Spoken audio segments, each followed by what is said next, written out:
Welcome to Linda's TV show. If it is your first time of stopping by, you like the channel and the video, please subscribe and put on your notification bell so that you will be able to know when I upload a new video. In this channel, I bring to you information across the globe, what is happening in the world, especially Nigeria. So after watching the video, your opinion, your contribution is highly needed. Do it constructively in the comment section as we are going to watch this video together. Yes, I'm watching it together with you. Then later, we'll come to the comment section to discuss about it. Remain blessed as we watch. People come out with visions, when people come out with ideas, people will take them for granted at the beginning, but after some times, that individual will start giving out the stuff he or she is made up of. The case of Nnamdi Kanu, I've been studying him for some time to find out what really he is made up of.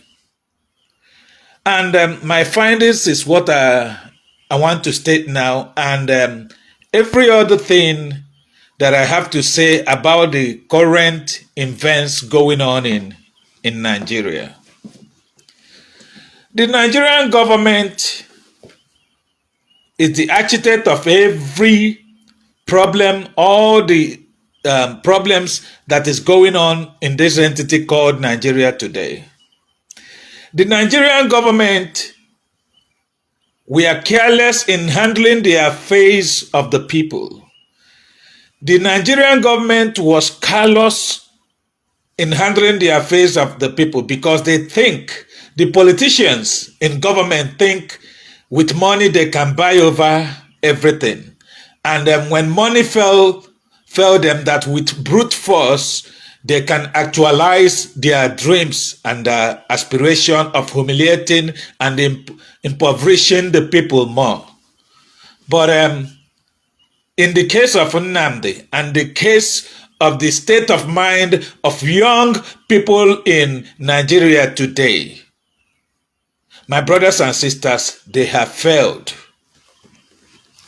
You know, when a government don't have direction, it is problematic. When government is made up of people who don't care about the masses, who don't care about development of that country, who don't care about research and things that are needed to be done to stabilize, improve, and develop the country, that country is bound to fail. My brothers and sisters, the bedrock of every society is the youth. When you ignore the youth, you ignore them at your own peril. And that is what Nigeria is facing now. Nigeria ignored the youths. Why do I say that the youths are pivotal to everything development, good, bad in a country? Because they have the energy. They are the workforce. They are the determining factor in anything positive or negative that will emanate from a country. The youth of Nigeria, we are relegated by old, wicked, selfish politicians to the background. And what is happening now? There's uprising here and there. Because of that, people graduate from schools, there's no job. Because the government has not implemented any policy to industrialize the nation, to at least even generate electricity 24 hours that will make artisans, skilled individuals, even my grandmother that sells crayfish in the market, to excel in his or her endeavors. That's, generally. There is no plans for the youth. Our Nigerian educational system was bastardized by the politicians, and that get back to their building of their own private universities, destroying the institutions of higher learning so that their universities will do what? Will be where people will come to get education, and they made it more expensive.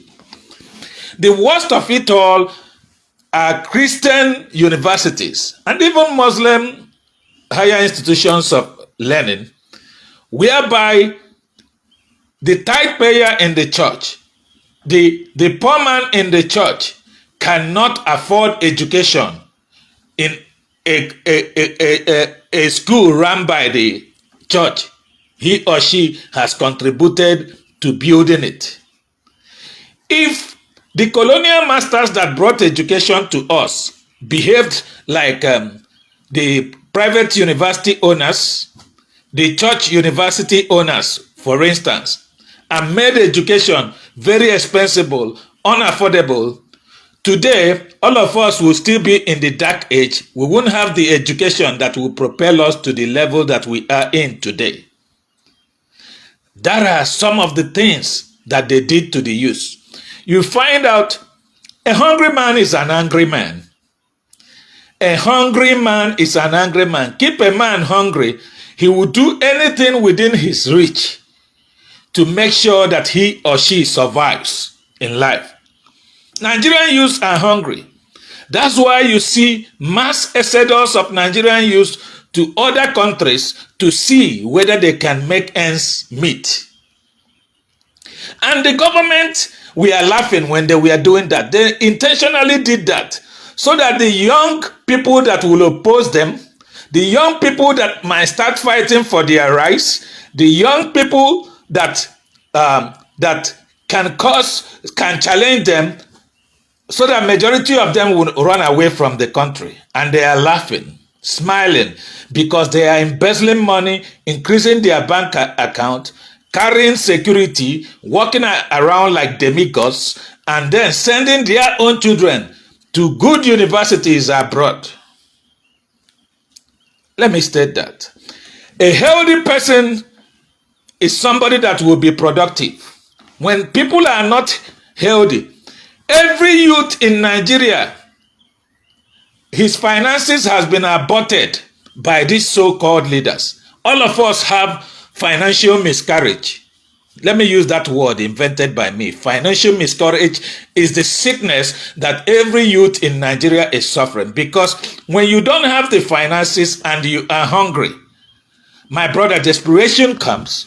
And that's when you see crimes like kidnapping, armed robbery, fraud, prostitution, and other vices will start cropping up. And that is what is happening in Nigeria today. And who caused it? The so-called elites and leaders, whom responsibility of handling the country and propelling it to positive stage and level decided to do the contrary and do negativity that is bringing pressure, that is bringing the problematic situation that is in Nigeria today. Now, they are blaming the youth, that the youth are rioting, they are revolting, they are doing this, they are doing that. Then take into consideration who caused it. It's because of the bad policies, because of the selfishness of the so-called leaders, and because of not caring about the well-being of the citizens of this country. Having said that, the politicians thought they would have a field day all the days of their life. They think that their conventional system will remain the same. Their control, divide and rule will remain the same. They think that their money can buy them everything. And because they have control of the armed forces, they have control of all the gun-wielding security apparatus, that they can use it to intimidate the people and make them dance to their tune forever and ever. In Igbo, in Igbo language where I come from, I say, mgbe niile oke onye oshi, but ofu ụbọchị wụ ka onye nwe ụlọ.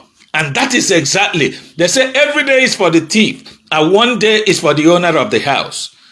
And that is what is going on in Nigeria. Our politicians have stolen us. They have drained our commonwealth to the extent that now the owners of the house are angry and want their fair share. And what is that fair share? They are demanding for change. And that change is not more change of, they have gone past the level of the change of like restructuring Nigeria. The politicians has wreaked damage to Nigeria that they use in all over the federation. Now it's no more a Biafran thing. It's no more an Igbo thing. It's no more an Eastern thing. It's a universal thing in Nigeria that every tribe that feel that they are one wants to get out of the entity called Nigeria. So who caused it? It's the selfishness of the leader, clueless leaders who don't have direction, who don't have motives, good motives, who don't have plan, who don't know. My brother, like I said earlier, I don't want to miss all the points. They say a healthy person is a productive person. Nigeria is the only country somebody will come into the hospital.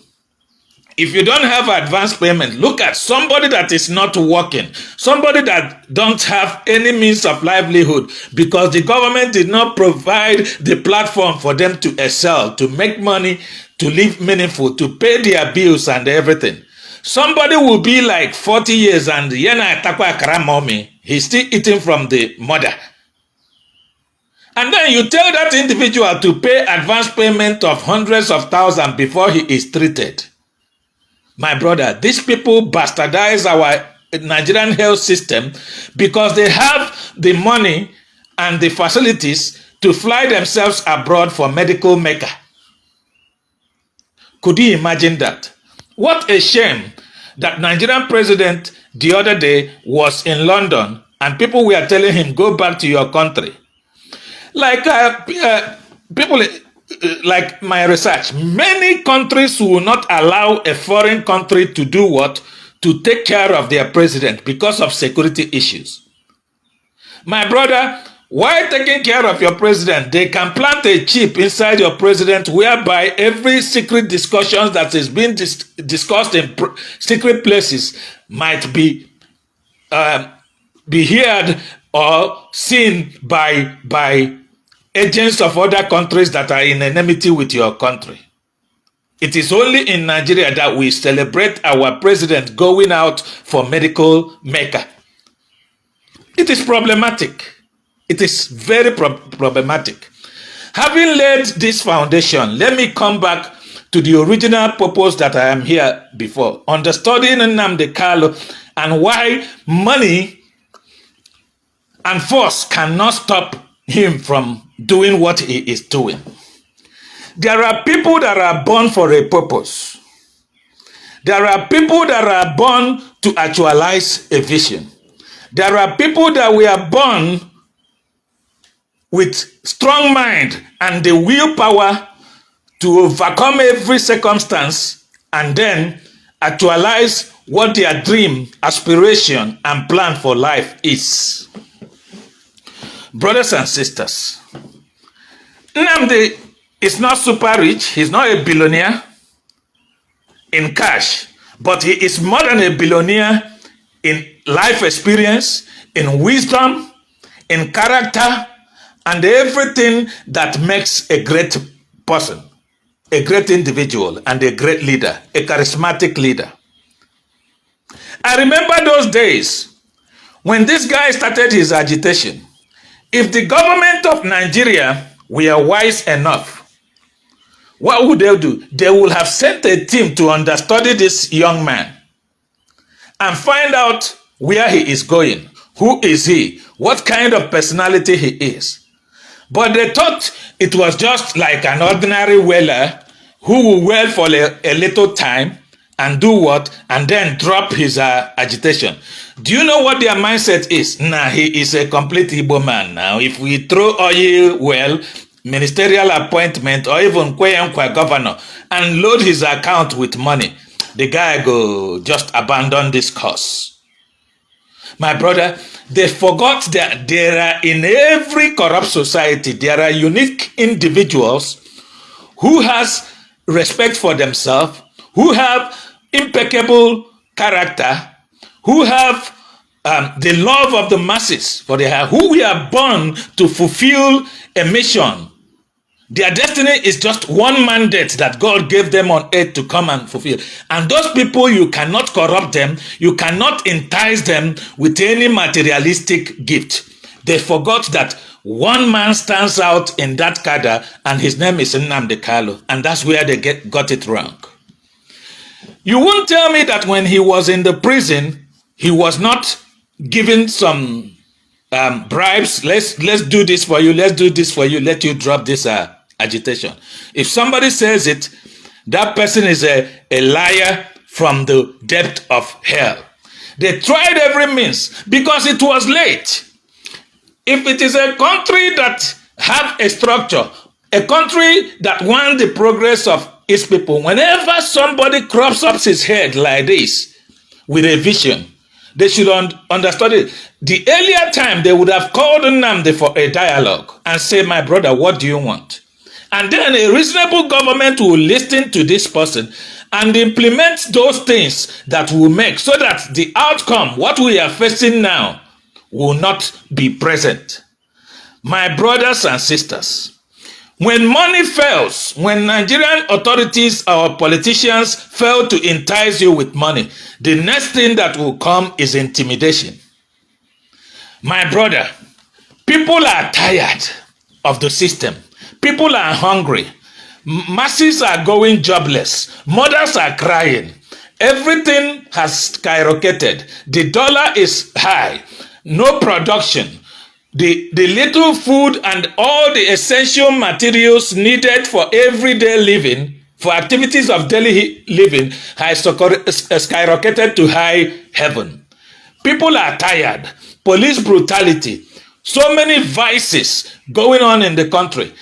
People are fed up and they are no more afraid of the guns. They are ready to die for what they want. My brother, tell me the situation. Deep in the shadow, what else will you do to Nnamdi Kanu?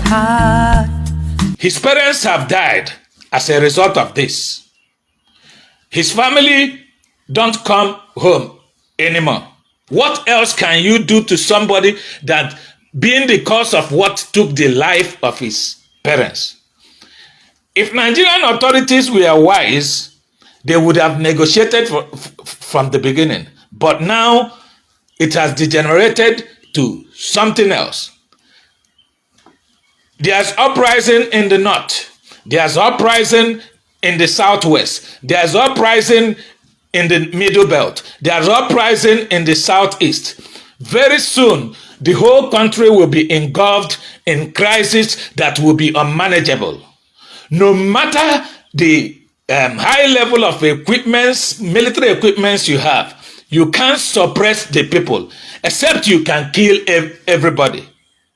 That is the situation that is in Nigeria today. People are fed up and tired and are ready to give up their life for what they believe, which is, we want to go. Pharaoh, let my people go. Things are falling apart and the center cannot hold because of mistake of few greedy individuals who think they are God, who think they can control the destiny of others. You can do that for a while, but you cannot do it all the time. My brothers and sisters, the youths are rising. The young people are rising. The 21st century young people are not like the people of the 70s and the 50s. These are digital age children who has seen it all. They have traveled wide and seen the good things of life implemented by other governments in other countries, that even our so-called politicians who are making Nigeria unlivable goes to enjoy. What a shame. I saw one governor in a train the other day in London, and they enjoy amenities without no security, nothing. Hi, welcome to my channel. If this is your first time or first day of coming across my YouTube channel or seeing my face, You are highly welcome. Herzlich willkommen zu meinem Kanal. Mein Name ist Linda Chukwuezi. Ich komme